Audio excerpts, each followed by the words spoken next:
私の動画は自分自身が経験、勉強、研究してきたこと、卓球上級者の表面上見えてこない感覚や視点を分かりやすく伝え、効率よく上達できるコンテンツをお届けします。皆さんこんにちは。皆さんこんにちは。ワールドラケットのシャアです。安です。本日は卓球初心者講座。はい。おそらくどんな先生に習ったとしても、はい、絶対直されるポイントだし、このままやっちゃうとほぼほぼうまくならないだろうなっていうことを紹介します。とっても危険なことなので、頭に入れて修正していただきたいなと思っております。今回紹介することなんですけれども、正しいフォーム、綺麗なフォームを身につけたいと思っている人すごくいると思うんですけれども、その前にやることがある。なるほど。はい、それは正しい当て方を身につけましょうということ、はい、正しい振り方を身につけようっていう、その前に正しい当て方を身につけなきゃダメよっていう紹介したんですけど、まず正しく振ろう、綺麗なフォームで打とうと思ってどうなってる人が多いかっていうのを紹介したいと思います。じゃあちょっとバック側にボールもらっていいですか。はい、それめっちゃ多いですね。とか、こっちとかでも、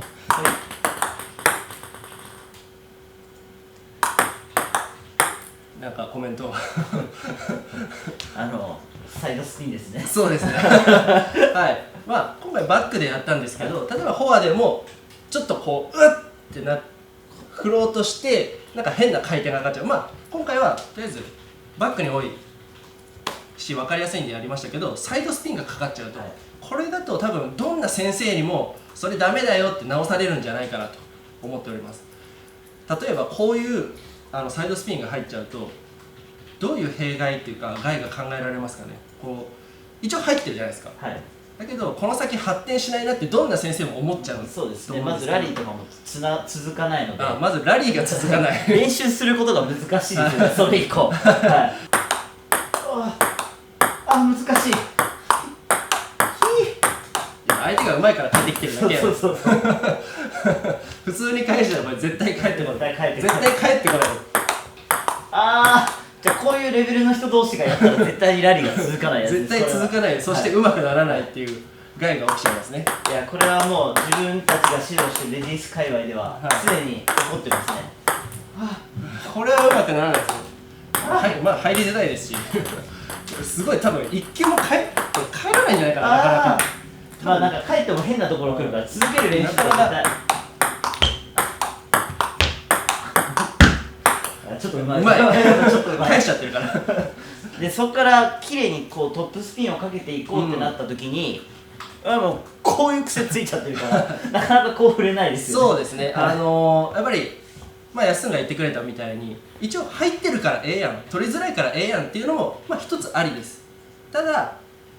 この先ちょっと上手くなっていく、回転の世界に入っていくっていう状況、今トップスピンしかもらってないんですけど、はい、ちょっとバックスピンが入ったりするともう途端にこれ入らないです。基本そうです、ね、ちょっとバックスピンもらっていいですか。これでもう一回やるかこれでどうやって振りゃええねんっていう話をしだすから、すごくわけわかんないことになっちゃうと、もうそもそもバックスピンが上がるような球感の当て感を身につけれてないまんま次のステップ行こうとしてるんで、これ絶対直されるし多分うまくなっていかないです。というわけで、正しい当て感を身につけましょうっていうなんとなく重要性分かったのかなと思います。ちなみに前回講習会の時に、このサイドスピン入ってますよっていうことを話したら、はい、それが分かってなかったという。僕のボール入ってるんですかみたいな。いや入ってますけどみたいな。なので今客観的に見てもらうとすごい分かるんじゃないかなと思います。なるほど、はい、この当事者だとちょっと分かりづらかったりもするんで、自分はまっすぐ振ってるつもりですからね。そうですね、まっすぐこうやって振ってるつもりなんだけれどもこうなってるこうなってるっていうか当て感が悪くて、サイドスピンが入ってしまってると。これをまず修正せないかん。これは基本的にもう修正しなきゃいけないです。もう基本的にそうです、ね、もうここからうまくならないです、ほとんど。なのでこの修正をするときにどうしたらいいかっていろいろやり方ありますね。例えば卓球の話で言うと安がこっちから出してるんで、はい、これに対してまず正面対正面を向いてもらってそのまま当てるっていうのは一応卓球での教え方だと思うんですけど、そうですね、こういうことですね。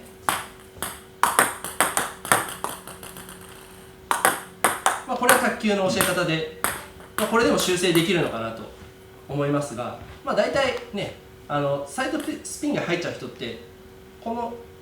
送球者に対してちょっとずれちゃってることが結構多かったりして、もう一回もらっていいですか。でまっすぐ振ろうとしてるからまっすぐ振れないっていう迎えに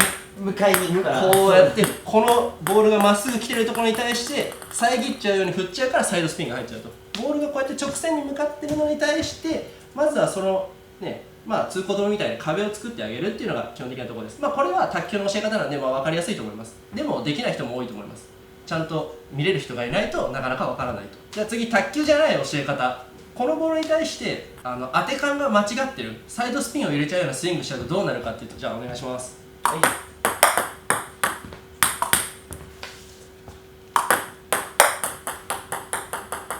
入らん。入る気配がないなんで入らないかっていうと、摩擦がないんで、ごまかしが効かないってことですね。パンって跳ね返ちゃんとパーンって当て感が合ってないと入らないですよっていう。ちょっと相手のボールの勢いが弱すぎるとちょっと難しい面もあるんですけど、基本的に合ってれば入ります。普通に簡単そうそうこれ説明が難しいですけど、普通に当ててくださいとしか言いようがないですけど、向かってきたボールにまっすぐ当たって跳ね返るとっていう状況なので、まずこれを身につけてもらわないと発展がなかなか難しいと。要するにスイングしてどうにかして細工で入れようっていうのはもちろん必要なんですけれども、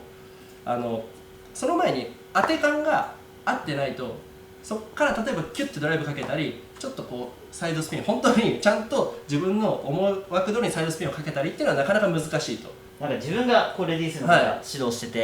レディースの方ってつっつきでサイドスピンつっつきやってる方がめちゃくちゃ多いんですよ。なるほど。なんか考えられる要因としては、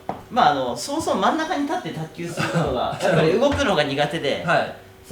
ちゃんと一から習った人っていうのは、バック系の技術するときはちゃんとこのバッククロスに向かい合って練習したりとかするんですけど、やっぱりちょっと自己流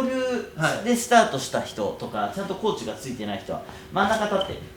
なるほど、こうやってやるから、こうだったらまだいいですけど、こう迎えに行くんですよね、ボールを。なるほど。これがサイドスピンになってるような、さっき言ったみたいにこう来てるのに対してつっつきめっちゃ多いですだから結果ポワーンって浮いたりとか。なるほど。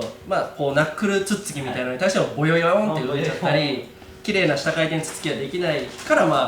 ボヨヨンって浮いちゃうことが多いってことですね。やっぱり正しい当て感を覚えるっていうのはすごく大事で、じゃあちょっともう一回トップスピンもらっていいですか。トップスピン OK です。要するにこれをそのまま返す、下もじゃあ下もらっていいですか。下もそのまま返すっていうあんまり難しいことを考えずに、こうやって振らなあかんのちゃうかみたいな、ラケットのここ当てないかんのじゃないかっていうよりかは、来た球に対してそのまま返す、そのまま返す。そのままっていうのはどういうことかというと、安の、角度ですね、ラケット角度。例えば下回転だったら今ちょっと開いてますんで、それに対して自分も同じぐらい開いてそのまま返すと。トップスピンだったらちょっとかぶさるんで、自分もかぶせてそのまま返す。まずここができないとやっぱり技術の発展がすごく難しいと。今回の、木で当ててどないやねんっていう話、結果すぐ何かができるっていうことはないんですけれども、私が、大体講習会やった時なんかは、木でやりました、ラバーでやりました、木でやりました、ラバーでやりましたっていうと結構感覚が良くなってる人が多いんですが、大体それに気づかないです。良くなってることに気づかないそうですね。なのでそこがちょっともどかしいんですけれども、ただいろんなコーチに、いろんなっていうかコーチ先生に習うとかした時に、これ絶対直されること、それじゃあうまくならないよ、もうちょっとまっすぐラケット出しましょうって絶対言われるので、やっぱりこれはどんな先生でも共通だと思います。っていうのは、徐々に上手くなっていった時に、例えばバックスピンのボールをドライブで起こせないとか、ブロックがこうやってちゃんと返せないとか、そういう少しレベルが上がった時の害が非常に多い、こと、このナチュラルサイドスピンが入っちゃうっていうのはすごく害が多いので、ぜひ気をつけてほしいな。今回の動画を見てちょっとっていう風な危機感を感じて修正していただけると、多分技術の覚えだったり上達っていうのが早くなっていくのかなと思います。今回はご視聴ありがとうございました。ご視聴ありがとうございました。チャンネル登録よろしくお願いします。優秀な指導者や卓球上級者の視点、感覚を分かりやすく伝え、教え上手な人を増やす活動に取り組んでいます。ご声援よろしくお願いします。